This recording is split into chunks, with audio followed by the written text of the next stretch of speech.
My guest this morning on Who's Who program on Village in Motion is Vance Morrison. And Vance is a retired Navy captain, highly decorated. He's lived here at Green Spring for about 2 years. And he's had enough duty time at sea to make any Navy captain green with envy. He also has a model railroad in his apartment on a 4x8 sheet, and you should see the pictures of it. It's really beautiful, and you have to admire you, Vance, for being able to get a model railroad in one of our apartments. I think that's just super. It took some doing. I bet it did. Well, tell us first about your immediate family, your children, and I understand Right. your wife passed away about Yes, 2 she did. She passed away about 2.5 years ago, and that prompted me to go ahead and tell the salespeople here I wanted to move to Green Spring. I didn't want to keep the house any longer, and I've been very happy I've come here. Good. I have 3 children, 2 sons and a daughter. Both are grown, and they were married, and each has 2 children. And the 2 boys live on the West Coast, one in San Francisco, or one in Los Angeles, one in Seattle. And my daughter lives in Bethesda, Maryland, so she's the closest right now. And so I see her and the grandkids there more often. Well, it's nice to have somebody close around. That's right. Yeah. I think almost everybody here seems to. Yeah. What do your sons do? My eldest son is a computer engineer for Sony Pictures in Culver City. Okay. And second son is a executive for Hyatt Hotel Corporation. Okay. Up in Seattle. And up in Seattle. Yeah. He's got 2 hotels for which he's responsible. So. And your daughter? And daughter is an attorney, as is her husband. Oh, okay. But she's right now a stay-at-home mommy with her 2 kids, but he works for the government as an attorney. Okay, well, now let's go back in time to your folks and your siblings. Tell me about your dad and your mom. Okay, well, my dad was a naval officer, a graduate of the Naval Academy in 1925, submarine officer and a diving officer. And he was commended with a Navy Cross for his work in getting people out of a sunken submarine off the New Hampshire coast in 1939, and then helping to raise that submarine so it could be sent back in the yard and rebuilt and renamed. And it fought in World War II. Okay. My mom grew up in Washington. I'm sorry. He was killed in an accident? Was that? He was killed in a pistol accident. He was given command of a new submarine after that. And while he was in the shakedown crew, someone borrowed his pistol, and he got it back. And for whatever reason, it was still loaded, and he was killed. Oh, that's not good. Okay. Well, and I really don't remember him. Yeah. But my mom grew up in Washington, D.C., as did her family. So we came back and lived with her parents for a while. Her forebears were the first families of Washington. I think they were. Yes, they were. Oh, yeah. And so Washington was a natural, and that's basically where I grew up. Sure. In D.C., up between the zoo and the cathedral. Well, that's not too bad. Well, that's right. It was okay. May have affected my personality, I'm not sure. But, and then I went to the University of Virginia and graduated from there and went in the Navy. Well, what about before that? Your grade school, your elementary school, that was the same school your mom went to? Yeah, the elementary school that I ultimately went to was the same school. My mother had to wait a year to get built so she could go to first grade. Oh, is that right? It still stands, and it's still working as a school, and it hadn't changed much. And what about high school? High school, I was a Supreme Court page for 4 years. Okay. And went to high school, which at the time was a D.C. public school, in the Library of Congress, early in the morning, and then we go to work all day. In the Library of Congress? In the Library of Congress. And being a court page was interesting. It was fun. I learned to... Do you have any stories from... Well, I've got one that I put in the memories here a couple of years ago, and that is we were cleaning up the courtroom. There were 4 of us, pages, and 2 gentlemen walked in, and one of them was Red Skelton. And he looked around. The courtroom was kind of dark. We hadn't turned off all the lights. And he said, "I guess I'm too late to get my traffic ticket fixed." And he made this up on the spot. He didn't need a writer for that one. But I guess I remember Red Skelton for his, "If I doed it, I get a whipping," and well, I doed it. And he did it. He was just as nice as he could be. Well, Supreme Court page, what did you do? Sat on the bench during sessions. Okay. And justices would hand us notes or turn around and ask us typically to get legal references from their offices or from the court library, which was just above the courtroom, and quite extensive. So that's just kind of what you expect the page to do. Well, that's right. Yeah. And we did other errands, and then when the court wasn't in session, we worked in that Supreme Court library as messengers and again serving the justices. So you went to University of Virginia then? Yes, I did. Did you, why not Naval Academy, since Well, your dad went there?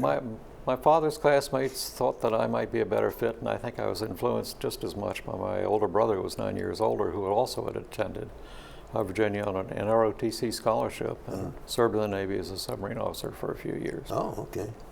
So you thought I thought that path might be a good Navy one. ROTC at the University of Virginia would do the same thing for you? That's right. I graduated with a commission in the regular Navy, so that was a good deal.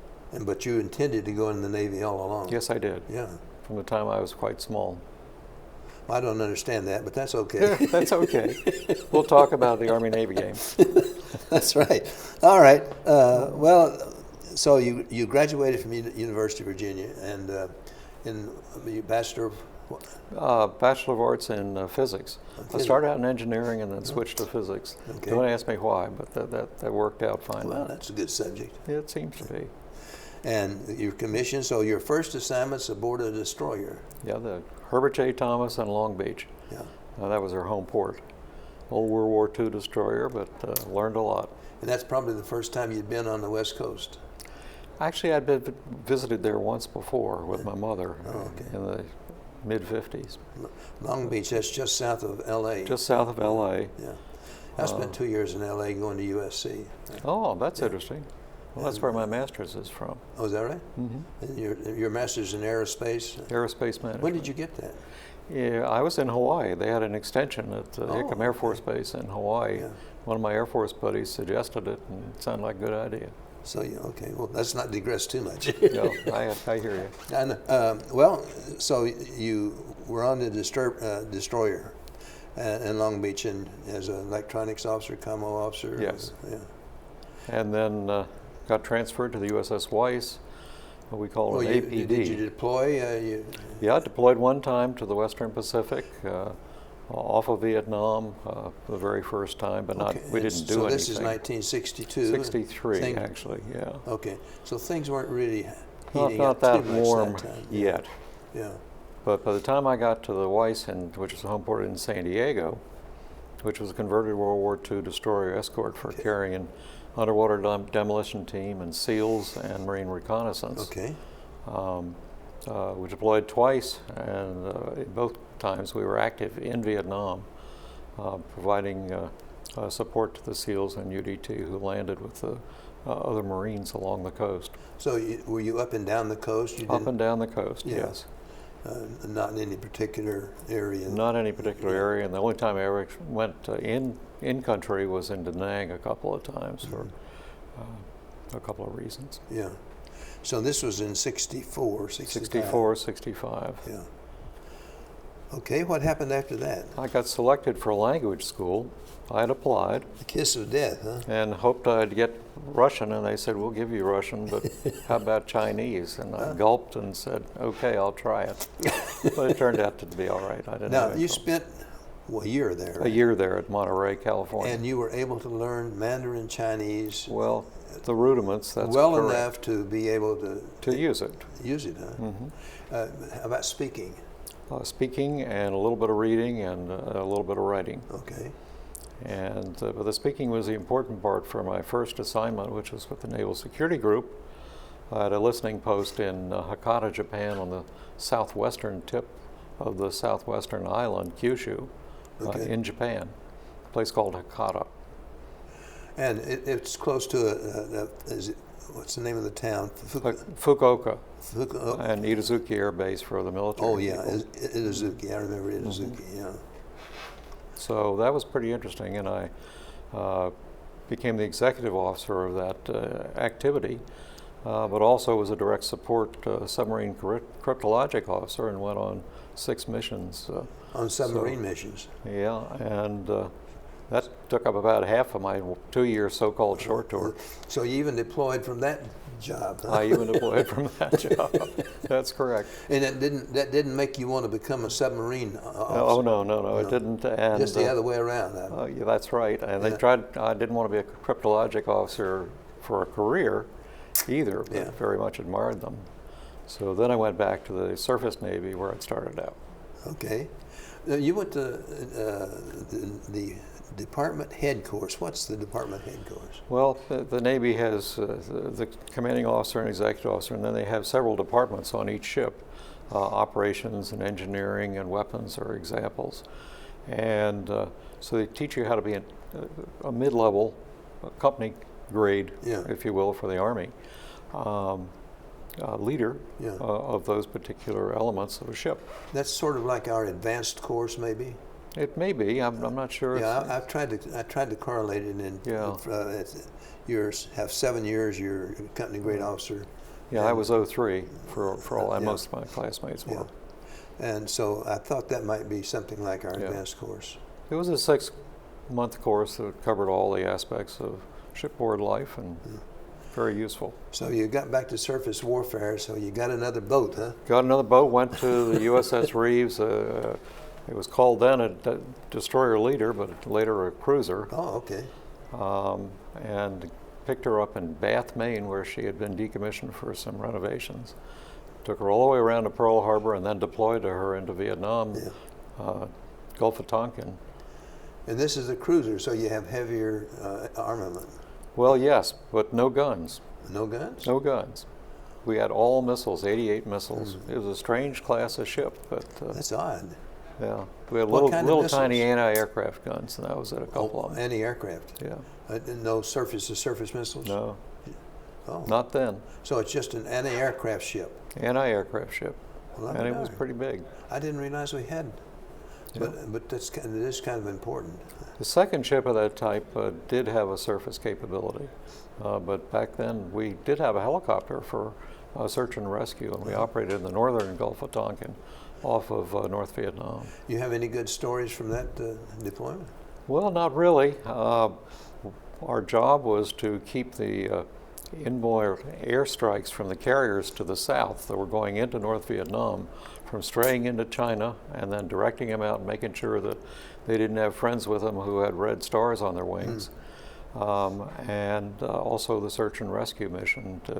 If a pilot was down along the coast, then our helicopter could reach them and hopefully rescue them before they were captured. Did you have several of those rescues? We had several of those. Those helicopter pilots were mighty brave. There's so many good stories about the search and rescue missions in Vietnam. It's incredible what those people would do. Yeah, I don't think they ever got enough recognition. No, I don't either. I mean, taking the helicopters into enemy territory to find the pilots when others are searching for them, you know, it's incredible. I agree. It's a. All right. So what happened next? Next, let me see. You came back to the States, maybe, and worked in J2. Yeah, well, the States, if you want to call Hawaii the States back then, but it was a state. And I was on the SINCPAC staff. I thought I was going to postgraduate school, but the Navy said that was too expensive. And so I worked in intelligence for the second time, in photo intelligence, collection management for missions of all types, from up in the sky to low-level reconnaissance drones in Vietnam and in Korea. And that was a wonderful job, and I really enjoyed it. Had time enough to go to night school and get my master's at USC. And that was in aerospace management. Okay. And also got a scuba certification after that. A what? A scuba. I was a diver. Scuba diving. Okay. Yeah. It was Hawaii. And have you done a lot of that since? Not recently. But that was a lot of fun. I enjoyed that. And then I was assigned as a destroyer, guided missile destroyer executive officer, number 2, also home ported in Hawaii, and deployed on that to the Western Pacific. And nothing too dramatic in that deployment, but came back and went for the very first time to the Pentagon. So actually, your deployments there, because Vietnam is over 75. That's right. We really didn't have any. We were just up and down the Western Pacific, but we also went down towards the South Pacific for a fleet ballistic missile test firing, and that was pretty interesting. Test firing? Firing of their Polaris missiles. Oh. So. Oh, okay. Yeah, I remember the Polaris missile. Yeah. I'll tell you a story about that later. Okay. Anyway, okay, so then you went on you're still home ported in, home porting, tell us about home porting. Home porting is where the ship's administrative headquarters is, where their shore-based support, it's typically near a ship repair facility or shipyard, and will always operate in and out, but probably most important, at least for the married folks, is that's where your family lives. Now, we haven't talked about when you got married. I presume you were married. I was married 3 days after I got my commission. Okay. And Took you that in long. Alexandria, Virginia. Yeah, it took us that long to get up from Yeah. Harrisonburg, where my wife was in school. And Oh, she was at bring her things. Madison, huh? No, she was in, Madison, yes, I'm sorry. Yeah. It later became James Madison. Yeah, yeah. And I, of course, was at Virginia. We got married and drove back out to Long Beach. So that was in 1962. Okay. So I wanted to tie the family to the home porting, because that's the opportunity. That's I where the presume. families are. You move to wherever you're home ported. That's right. The And Navy the family takes you, or the Navy takes you to their family to those places. Yeah. If families are allowed, and most places they are. Yeah.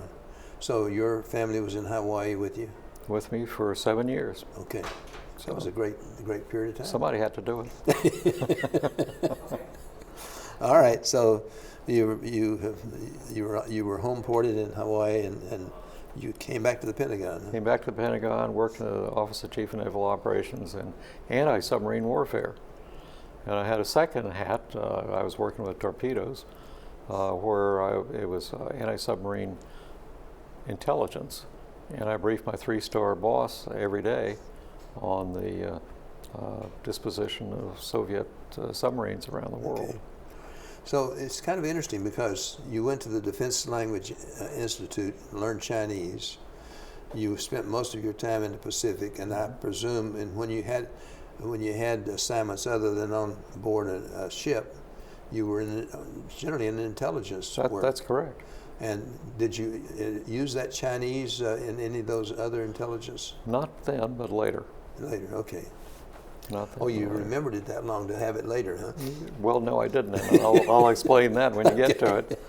All right. But then I went after the Pentagon, I went to command of a frigate, which was a kind of a destroyer-sized ship home ported in Yokosuka, Japan. So back to Japan for the second time for 2 years.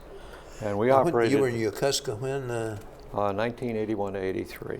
Okay then. And we operated up and down the Western Pacific with the USS Midway, which was the aircraft carrier there at the time, and several of her other accompanying ships. We never had to deploy because we always were deployed, and it was a wonderful thing, and the Japanese workers there in the repair facility took good care of the ships. Yeah. And it was fun because everybody knew everybody else. It was a very different kind of a tour. Yeah, we've used the term deployment, and you just now you were deploying from Japan. Yes. To other. Well, I presume, does deployment mean you're going out on a mission on your ship? It means that you're going to be away from your home port for a significant period of time. So that's really a significant distance from your home port. So if you just go out for a couple of days, that's not... That's not a deployment. Okay. That's just operating locally. And most of the training before you deploy is done locally. I would think so, yeah. Okay, let's go ahead. Okay, after the tour, I went back to the Pentagon. Oh, you had you had a joint exercise. Well, there was a joint exercise that I was the... Kind of an exciting one, I think. Task Force commander, where there were 2 of us frigates, and then also had P-3 Maritime Patrol aircraft and a section of F-16s that were U.S. Air Force. And you were working with A-4 tractor Austra- aircraft that towed a target for anti-aircraft practice. Okay. And I kind of was the joint guy in charge of that Navy contingent. We worked with the Australian and New Zealand navies on this exercise. It was a lot of fun. We operated out of Fremantle on the west coast, and then we were to come back up to Yokosuka, to our home port, and the Indonesians said it wasn't convenient for us to come through at the time. I won't go into the details on that, but that meant that we had to go all the way around Australia, had to go, now mind you, all the way around Australia to Sydney, and then Brisbane, and then up through the Solomons Islands past Guadalcanal, and back up to Yokosuka in time for Christmas. Okay. So, but that sounded like an interesting It was exercise, very interesting tour. So now you get to the USS Richmond K. Turner. Well, there was a tour before then. I thought I was going to be naval attaché in China at that point. And I started the training, and they said, no, they're sending an admiral. So I worked for again for the Chief of Naval Operations in plans, policy, and strategy for about a year. And then I got command of the Richmond K. Turner and home ported in Charleston, my first tour of duty in the Atlantic. Okay. And she was similar to the Reeves, but they had taken the little guns off and put on what they called close-in weapon system, which is like a Gatling gun that fires expended uranium bullets at incoming missiles very quickly and pretty automatically. And they looked like R2-D2. Was it effective? You said it was effective? It was very effective.